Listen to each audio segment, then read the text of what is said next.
Pakisabi kay Sara, ha?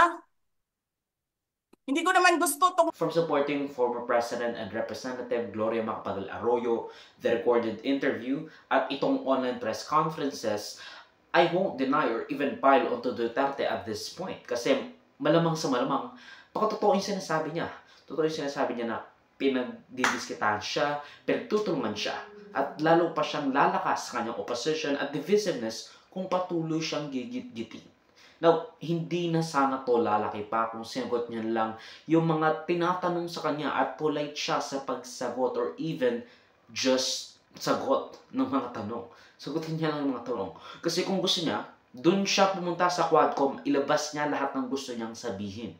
Kung totoo lahat ng sinasabi ni VP Duterte at galit siya sa mga ginagawa or sa mga sinabi niya, the bravest thing is nasikmura niya itong mga to kung talagang galit siya noon pa lang. And ang pangat lang naman sa sinabi ni Duterte is the fact na galit na pinagmumura at sinabihan pa na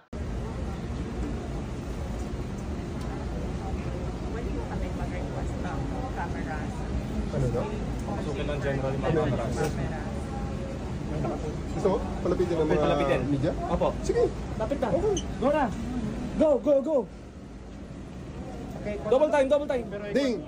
I-release mo ang media. Release, release, release, release, release. Go. Go na, sabi ni General. Lapit na. Si General lang nagsabi. Hindi, huwag po na kahit si General nagsabi. Ayaw ng hospital.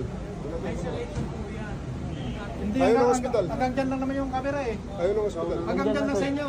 Huwag nyo lang i-block yung side ng camera. Alis na lang dito ang mga kwan para makita ng Hanggang lang, camera. para makita ng camera.